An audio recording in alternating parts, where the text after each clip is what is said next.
Am I a murderer? That question has kept me awake for the last 30 years. 30 years of staring at the ceiling, 30 years of waking up before dawn, my chest tight, my hands shaking, 30 years of replaying one moment I can never erase. I'm 73 years old now. My husband, Michael, died 30 years ago. And every night, when the world goes quiet, I ask myself the same thing. Was it my hands or my choices that killed him?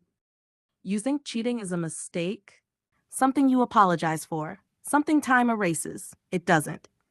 Before I was a wife, before I was a mother, I was a woman who felt deeply loved. I met Michael when I was 24, 1976. A small diner in Cleveland with cracked vinyl seats and the smell of old coffee. He stood behind me in line, holding exact change, nervous, polite. He apologized when his elbow touched my arm. That was Michael. Careful, gentle. We talked until the waitress told us she needed the table. Then we talked in the parking lot. Then we talked on the phone until our voices faded. Those years before marriage, they were the purest happiness of my life. Michael would bring me groceries when I was sick, leave notes on the fridge, sit with me in silence, and never make it uncomfortable. I laughed freely then. I slept peacefully then. I married him at 27, June 1979. Small church, white dress borrowed from my cousin. Michael cried when he said his vows. I remember thinking, no one will ever love me this purely again. That should have made me protect him. Instead, it made me careless. By 29, life slowed. Bills, work, routine. Michael worked long hours to give us stability. I mistook his sacrifice for absence. I wanted to be desired loudly. Michael loved me quietly. I never told him I felt lonely. I told strangers instead.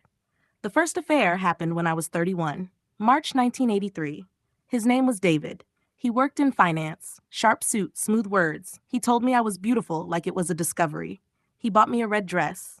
I hid it in the trunk of my car. I wore it once and felt powerful. I came home and let Michael hold me.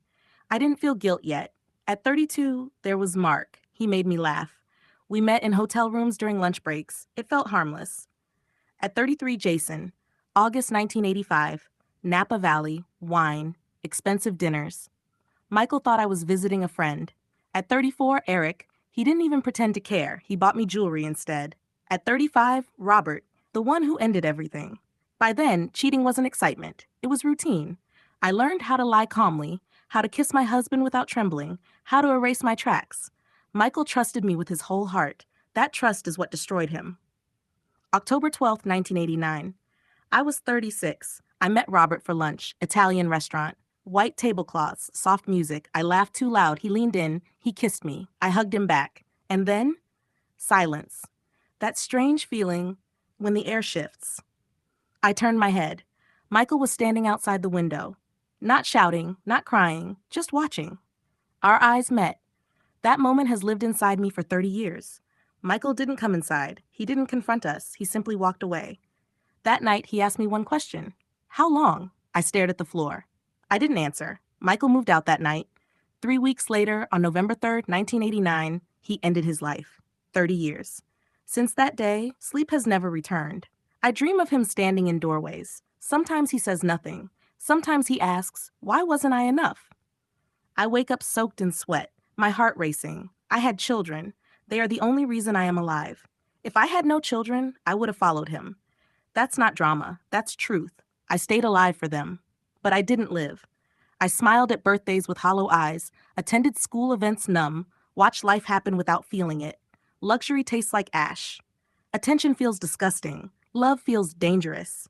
To the young people listening, you think cheating is about pleasure. It's not. It's about destruction that waits. It waits decades. It waits until your hair turns gray. It waits until the house is quiet. Ask yourself something hard. Can you live with your worst choice for 30 years? Because I couldn't undo mine. I don't want forgiveness. I don't deserve it. I want to know. How do you live after you become the villain in your own story? How do you heal when the damage is permanent? If anyone watching knows, if anyone has lived with regret this heavy, please tell me, because I am alive. But I have been broken for 30 years, and I don't know how to rest.